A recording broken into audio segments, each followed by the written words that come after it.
नमस्कार दोस्तों, जय हिंद, वंदे मातरम। आप सभी का स्वागत अभिनंदन है शिक्षक भर्ती के चैनल यूट्यूब फैमिली टीटी परिवार जायसवाल कोचिंग सेंटर पर। पावर्ड बाय शिक्षा ही प्रकाश है। शिक्षा में ज्ञान देती है, संस्कार देती है और ये शिक्षा का प्रचार प्रसार आपको करना है। साथियों, बात करेंगे हिंदी शिक्षा शास्त्र के प्रैक्टिस सेट नंबर 15 की बात करेंगे और 15 क्वेश्चंस करेंगे। आपको पता है हिंदी शिक्षा शास्त्र हिंदी पेडागोजी में 15 प्रश्न आपके एग्जाम में पूछे जाते हैं और 15 प्रश्न कंसेप्ट अर्थात अपठित गद्यांश और पद्यांश से प्रश्न पूछे जाते हैं। यह प्रैक्टिस सेट नंबर 15 है। इसके पहले 14 हम प्रैक्टिस सेट कंप्लीट कर चुके हैं, जिनका आई बटन पे प्लेलिस्ट लिंक दे दिया जाएगा। प्रत्येक क्लास जो है फ्री ऑफ कॉस्ट है, क्योंकि ये राष्ट्र हित में शिक्षकों का परिवार है, आपका परिवार है, टीटी फैमिली है। आइए शुरुआत करते हैं प्रथम प्रश्न की। ये पिछले क्वेश्चन का मॉक क्वेश्चन था। भाषा कौशलों में सबसे पहले किस कौशल का विकास करना चाहिए? लेखन कौशल का, वाचन कौशल का, श्रवण कौशल का या उच्चारण कौशल का विकास करना चाहिए? सभी कमेंट करेंगे, प्रत्येक टीचर्स एंड प्रत्येक शिक्षक बंधु। तो भाषा कौशल में जो सबसे पहले जिस कौशल का विकास करना चाहिए वह होता है साथियों, सुनने की बात करेंगे, अर्थात श्रवण कौशल की बात करेंगे, अर्थात आपका सी ऑप्शन सही हो जाएगा। आई होप आप समझ गए होंगे, समझ पाए होंगे, क्योंकि आप जानते हैं भाषा कौशल में सबसे पहले श्रवण कौशल का विकास करना चाहिए। इस तत्व को ऐसे समझा जा सकता है जैसे नवजात शिशु सर्वप्रथम सुनता है, तब उसका अनुकरण करके छोटी छोटी ध्वनियाँ उच्चारित करता है। जैसे स्टार्टिंग में माँ, सर्वप्रथम बच्चा माँ ही बोलता है, फिर धीरे धीरे जो भी उसके चीज़ें होती हैं पास में उन वस्तुओं का नाम लेता है। तो भाषाई कौशल के विकास के संदर्भ में जो क्रम होता है, आप जानते हैं श्रवण पहला होता है, उच्चारण दूसरा होता है, पठन तीसरा होता है, लेखन चतुर्थ होता है। और ये जो पेडागोजी प्रैक्टिस सेट ये आपके संस्कृत भाषा में काम आने वाली है, क्योंकि संस्कृत भाषा का अंतर है, बाकी सारे यही कंसेप्ट आपका, चाहे आप सिलेबस चेक करेंगे, चाहे संस्कृत का चाहे आपका हिंदी का, दोनों लगभग सेम ही है। अर्थ ग्रहण के कौशल के विकास के लिए अधिक उपयोगी व्याकरण शिक्षा है, समाचार वाचन है, मौन वाचन है या ससुर वाचन है? आपका कमेंट, आपका फीडबैक सर्वोपरि है, सर्वमान्य है। सभी मित्रों को जय हिंद, वंदे मातरम, इंकलाब जिंदाबाद। एग्जाम फतेह की तैयारी साथियों चल रही है। एग्जाम फतेह करना है तो प्रत्येक क्लास का सेशन का प्रत्येक क्वेश्चन इंपॉर्टेंट है, अर्थात अर्थ ग्रहण के कौशल के विकास के लिए जो अधिक उपयोगी होता है वह होता है मौन वाचन। अब आप बोलेंगे मौन वाचन क्यों होता है? क्योंकि देखिए व्याकरण शिक्षा से भाषागत क्या है, शुद्धता का विकास होता है, और ससुर वाचन से उच्चारण की शुद्धता का विकास होता है, और अर्थ ग्रहण के कौशल के विकास के लिए मौन वाचन अधिक उपयोगी होता है। तीसरा प्रश्न है, हिंदी भाषा शिक्षण की जो विधि है वह अनुकरण विधि है, आगमन निगमन विधि है, भाषा प्रयोगशाला विधि है या उपरोक्त सभी की बात करेंगे। देखिए आप सभी लोग जानते हैं हिंदी भाषा शिक्षण की जो 3 प्रमुख विधियां हैं, अनुकरण विधि, आगमन निगमन विधि और भाषा प्रयोगशाला विधि। ये तीनों विधियां काफ़ी बार पूछा भी जाता है प्रश्न, या पूछा भी जा सकता है, सारे प्रश्न संभावित प्रश्न हैं। तो हिंदी भाषा की शिक्षण की विधि 3 प्रकार की होती है, अनुकरण विधि, आगमन निगमन विधि और भाषा प्रयोगशाला विधि। ध्यान दीजिएगा, अगर प्रश्न आ गया हिंदी भाषा की शिक्षण विधि कितने प्रकार की होती हैं, 1 प्रकार की, 4 प्रकार की, 6 प्रकार की, 3 प्रकार की, तो आपके 3 प्रकार करना है। आइए बात करते हैं अगले प्रश्न की। भाषा शिक्षण के जो उपागम है साथियों वह पाठ संसर्ग उपागम है, रचना शिक्षण उपागम होते हैं, ए व बी दोनों होते हैं, या आपका डी ऑप्शन इनमें से कोई नहीं। प्रत्येक भाई बहन शिक्षक बंधु गृहिणी जिनका सपना है अध्यापक अध्यापिका बनना, गवर्नमेंट टीचर बनना, सभी कमेंट करेंगे, सभी फीडबैक करेंगे। तो भाषा शिक्षण के उपागम की बात कर रहे हैं, तो भाषा शिक्षण के उपागम जो होता है पाठ संसर्ग उपागम भी होता है और रचना शिक्षण उपागम, अर्थात जो हमारा सी ऑप्शन दिया गया कि ए व बी दोनों वाला हमारा सही हो जाएगा। तो सी ऑप्शन सही हो जाएगा, क्योंकि विद्यार्थियों को भाषा सिखाने हेतु सर्वप्रथम पाठ पढ़ाया, फिर इसके बाद समझाया जाता है और उसके उपरांत पाठ से संबंधित लेखन हेतु दिया जाता है। और आप भली भांति समझते हैं, आप लोग ज्ञानी सर्वज्ञ व्याख्याता हैं, भावी अध्यापक अध्यापिकाएँ हैं, शिक्षा से जुड़े हुए हैं। बात करेंगे 5वें प्रश्न की। शिक्षण कौशल का उपयोग किया जाता है कक्षा के अंदर, कक्षा के बाहर, ए व बी दोनों में या इनमें से कोई नहीं। यहाँ पे कमेंट आ चुका है, फीडबैक आप लोगों का आ चुका है कि राइट आंसर क्या होने वाला है। तो शिक्षण कौशल का जो उपयोग किया जाता है वह कक्षा के अंदर भी किया जाता है और कक्षा के बाहर भी, अर्थात सी ऑप्शन जो दिया गया है ए व बी दोनों सही हो जाएगा। आइए बात करते हैं छठवें प्रश्न की जो स्क्रीन पर है। साथियों, भाषा शिक्षण का बहुभाषिक जो संदर्भ होता है, एक से अधिक भाषाएं सीखने की ओर संकेत करता है। एक से अधिक भाषाओं में शिक्षण सामग्री है। एक समस्या है, बच्चों के द्वारा एक से अधिक भाषाओं का प्रयोग करने की ओर संकेत करता है। तो आप सभी लोग भली भांति अवश्य रूप से समझते हैं कि भाषा शिक्षण का जो बहुभाषिक संदर्भ होता है वह किसके प्रकार से होता है। 4 ऑप्शन दिए गए हैं, आपको चूज करना है और फीडबैक करना है। तो बात करेंगे साथियों भाषा शिक्षण के बहुभाषिक संदर्भ की, एक से अधिक भाषाओं में शिक्षण सामग्री की बात करेंगे। जी हाँ साथियों, भाषा शिक्षण का बहुभाषिक संदर्भ एक से अधिक भाषाओं में शिक्षण सामग्री है। भारत में भाषा शिक्षण एक से अधिक भाषाओं में होता है और हिंदी, संस्कृत, अंग्रेजी आदि भाषाओं का शिक्षण होता है। तभी आप लोग हिंदी पेडागोजी पढ़ते हैं ना, हिंदी का भी पढ़ते हैं, संस्कृत का भी पढ़ते हैं, अंग्रेजी का पढ़ते हैं और 3 ऑप्शन और उर्दू का भी होता है, लेकिन हम 3 भाषाओं की ही बात करेंगे। हिंदी भाषा शिक्षण का एक जो मुख्य उद्देश्य होता है भाषा का ज्ञान देना होता है, प्रश्न पूछने, अपनी बात कहने का अवसर देना होता है, मौन पठन के उपरांत शब्दार्थ कराना होता है, व्याकरणिक नियम जो है कंठस्थ। मैं आपको बता चुका कंठस्थ जो हमेशा नेगेटिव होता है और अवसर देना हमेशा पॉजिटिव होता है। तो आप सभी लोग भावी अध्यापक अध्यापिकाएँ हैं, शिक्षक बंधु हैं, आपका कमेंट सरोपर ही है, आपका फीडबैक शर्मान है। 15 में से जो भी आप लोगों का फीडबैक हो इस प्रैक्टिस सेट में सभी कमेंट करेंगे। तो हिंदी भाषा शिक्षण का एक मुख्य उद्देश्य क्या होता है। जब आपकी नियुक्ति होगी, आप लोग अध्यापक अध्यापिका बनेंगे, हिंदी के अध्यापक बनेंगे, तो आप ये बताइए हिंदी भाषा शिक्षण का एक जो मुख्य उद्देश्य होना चाहिए वह होता है भाषा का ज्ञान देना। ये भी प्रश्न पूछना, अपनी बात कहने का अवसर देना, ये भी होता है, लेकिन यहाँ पे शिक्षण की बात कर रहे हैं। तो शिक्षण का एक मुख्य उद्देश्य भाषा का ज्ञान देना होगा। अब आप बोलेंगे क्यों होगा। देखिए, शिक्षण में बच्चे को किसी भी भाषा का शिक्षण एकमात्र लक्ष्य बच्चों को उस भाषा का संपूर्ण व्याकरण का ज्ञान कराना होता है। आइए बात करते हैं, अगले प्रश्न की बात कर लेते हैं।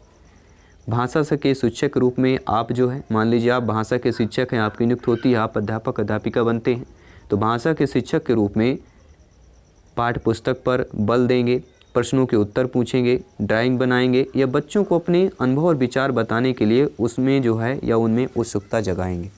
देखिए, बच्चों को जागृत करना, उत्सुकता बनाना, प्रेरित करना, ये सारे हमारे वर्ड या शब्द होते हैं, पॉजिटिव माने जाते हैं पेडागोजी शिक्षा शास्त्र में। तो भाषा शिक्षक के रूप में आप क्या करेंगे, बच्चों को अपने अनुभव विचार बताने के लिए उनमें उत्सुकता जगाएंगे। क्योंकि आप जानते हैं विद्यार्थी अर्थात बच्चे प्रेरणाओं द्वारा अधिक ज्ञान अर्जित करते हैं। अगर आप प्रेरणा देंगे उससे क्या होता है, अधिक ज्ञान अर्जित करते हैं और अधिकतम अभिव्यक्ति के अवसर द्वारा ही भाषाई कौशल प्राप्त किया जा सकता है। अगला प्रश्न है, निम्नांकित में से कौन सा कथन सही है। कथन यह है कि अगर कोई बच्चा गलती कर रहा है तो वह भाषा सीख रहा है, भाषा को दोहरा कर रहा है, भाषा सीख ही नहीं रहा है या तुरंत रोकने लायक है। तो आप सभी लोग जानते हैं कि ऐसा कथन जो हमारा सही दिया गया है, आप जानते ये हैं, अगर कोई बच्चा गलती कर रहा है तो क्या कर रहा है। देखिए, हमेशा मोटिवेशन पे कहा गया है, प्रेरणा पर ये कहा गया है, करत करत अभ्यास के जड़मति होत सुजान, रसरी आवे जात ते सिल पर परत निशान। देखिए, जो अभ्यास करते हैं, मकड़ी और राजा की आपने कहानी बचपन में अवश्य पढ़ी होगी किताबों पर। कहानी ऐसे ही हमें प्रेरणा नहीं देती है, वो कहानी का तात्पर्य आज आपको सार्थक लग रहा होगा। अर्थात कि कोई बच्चा अगर गलती कर रहा है तो वह भाषा सीख रहा है, क्योंकि गलती वही कर सकता है जो सीखता है। जब गलती करेंगे तभी उससे समझेंगे। तो पहला ऑप्शन यहाँ पर सही हो जाएगा। आइए बात करते हैं अगले प्रश्न की। मानव और पशुओं की भाषा सीखने की क्षमता के अध्ययन संबंधी प्रयोग हुए हैं, अधिकतर चूहे व बिल्लियों पर हुए हैं, अधिकतर निजी और वानरों पर, अधिकतर खरगोश व मेमने पर, अधिकतर कुत्ते और शियारों पर। तो मानव पशुओं की भाषा सीखने की जो क्षमता के अध्ययन की बात कर रहे हैं, उससे संबंधी प्रयोगों की बात कर रहे हैं। तो अधिकतर सभी लोग जानते हैं निजी और किस पे पर हुई है, वानरों पर बात करेंगे। ठीक है, आप जानते हैं मनोवैज्ञानिकों तथा भाषा वैज्ञानिकों द्वारा मानव और पशुओं की भाषा सीखने की क्षमता के अध्ययन संबंधी प्रयोग अधिकतर चिंपैंजी और वानरों पर हुए हैं। ठीक है, यहाँ पे चिंपैंजी कर लीजिएगा, निजी ने करके बीजी लिखा हुआ है, मिसप्रिंट हुआ है। चिंपैंजी और वानर जो है आपका बी ऑप्शन सही हो जाए। आइए बात करते हैं अगले प्रश्न की। भाषाई का ज्ञान का मूल्यांकन होता है, जो भाषाई ज्ञान है उसका मूल्यांकन मात्र लिखित परीक्षा के माध्यम से होता है, मात्र मौखिक परीक्षा के माध्यम से होता है, लिखित मौखिक दोनों परीक्षा के माध्यम से होता है, या उपरोक्त में से किसी माध्यम से नहीं होता है। तो आप भली भांति समझते हैं, जानते हैं, ज्ञानी सर्वज्ञ व्याख्याता लोग हैं, भावी अध्यापक अध्यापिकाएं हैं, और जायसवाल सर आप सभी को, प्रत्येक शिक्षक बंधु को नमन करते हैं। जी हाँ साथियों, तो भाषाई ज्ञान का जो मूल्यांकन होता है लिखित एवं मौखिक दोनों परीक्षा के माध्यमों से होता है। यहाँ पर हम सी ऑप्शन की बात करेंगे, क्योंकि लिखित एवं मौखिक परीक्षा द्वारा विद्यार्थी को लिखने की क्षमता, भाषा का ज्ञान, व्याकरण का प्रयोग तथा बोलने की शैली आदि का अनुमान जो है सरलता पूर्वक लगाया जा सकता है। बात करेंगे अगले प्रश्न की। बहुत ही बेहतरीन लाजवाब प्रश्न है, प्रत्येक प्रश्न इम्पॉर्टेंट है, आप सभी लोग जानते समझते हैं। बात करेंगे अगले प्रश्न की। भाषिक सापेक्षता के संबंध में प्रचलित व्याख्या की दृष्टि से सही है। प्रश्न क्या बहुत ही इंपॉर्टेंट है, वीवीआईपी कैटेगरी का प्रश्न। ध्यानपूर्वक इस प्रश्न को रीड कीजिएगा, समझिएगा और फीडबैक कीजिएगा। देखिए साथियों, भाषिक सापेक्षता के संबंध में प्रचलित व्याख्या की दृष्टि से देखा जाए तो भाषा का विचारों पर बहुत गहरा प्रभाव पड़ता है। भाषा विचारों को प्रभावित नहीं करती है और भाषा कुछ हद तक विचारों को प्रभावित करती है, या उपरोक्त में से तीनों सही दिए गए। तो आप समझते हैं कि भाषिक सापेक्षता के संबंध में प्रचलित व्याख्या की दृष्टि से अगर देखा जाए तो भाषा का विचारों पर बहुत गहरा प्रभाव पड़ता है।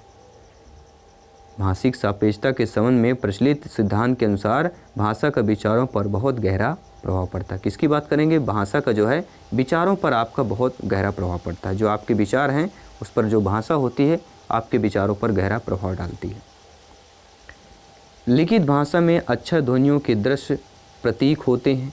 समानतः आकृतियाँ व ध्वनियों का संबंध जो है सुस्थिर तथा सार्वभौम होता है। प्रश्न को समझिए, थोड़ा अटपटा लग रहा होगा आपको, प्रश्न को एक बार और रीड करते हैं। लिखित भाषा में अक्षर ध्वनियों के दृश्य प्रतीक होते हैं। क्या है? लिखित भाषा में जो है अक्षर ध्वनियों के जो दृश्य हैं वह प्रतीक होते हैं, और समानतः आकृतियों व ध्वनियों का संबंध जो होता है सुस्थिर तथा सार्वभौम होता है। यह पूर्णतः सत्य है, आंशिक रूप से सत्य है, आंशिक रूप से असत्य है, यह पूर्णतः सत्य है। तो लिखित भाषा में अक्षर ध्वनियों के दृश्य प्रतीक होते हैं, समानतः आकृतियाँ ध्वनियों का संबंध सुस्थिर तथा सार्वभौम है, यह पूर्णतः आपका सत्य हो जाएगा। अब आप बोलेंगे सत्य क्यों होगा? सभी लोग जानते हैं कथन हमारा सत्य दिया गया है, सत्यता की ओर यह कथन हमें बता रहा है और समझा भी रहा है। आइए बात करते हैं अगले प्रश्न की। इंसान और जानवर की भाषा में फ़र्क क्या है? मान लीजिए इंसान है और जानवर है, आप सभी लोग इंसान हैं, हम सभी इंसान हैं, ठीक है, और हमारे जो पशु रहते हैं आसपास देखते होंगे घरों में, तो जानवर ही पर कहलाते हैं। तो इंसान और जानवर की भाषा में फ़र्क क्या होता है? ध्वनि का फ़र्क है, सुरों का फ़र्क है। इंसानों की भाषा को सांकेतिक ध्वनि चिन्हों या संकेतों के माध्यम से निर्धारित किया गया है, जबकि जानवरों की भाषा को नहीं। या यह कह सकते हैं कि उपरोक्त में से तीनों सही है। तो आप सभी लोग जानते समझते हैं कि इंसान और जानवर की भाषा में क्या फ़र्क है। इंसानों की भाषा को सांकेतिक ध्वनि चिन्हों संकेतों के माध्यम से निर्धारित किया गया है, जबकि जानवरों की भाषा को नहीं किया गया है। तो यहाँ पर इंसान और जानवर की भाषा में क्या फ़र्क है? आपका सी ऑप्शन साफ सुथरा नज़र आ रहा है, क्योंकि इंसानों की भाषा को सांकेतिक चिन्ह, संकेत, लिखित, मौखिक आदि माध्यम से निर्धारित किया जाता है, और जानवरों की भाषा इन माध्यम से निर्धारित नहीं किया जाता है। 15वां प्रश्न करेंगे, इसके बाद मॉक क्वेश्चन भी करेंगे। बच्चे की भाषाई क्षमता के आकलन का सही तरीका यह नहीं है। कौन सा सही तरीका नहीं, अर्थात निगेटिव नकारात्मक ऑप्शंस को आपको कलेक्ट करना है, ध्यानपूर्वक समझना है।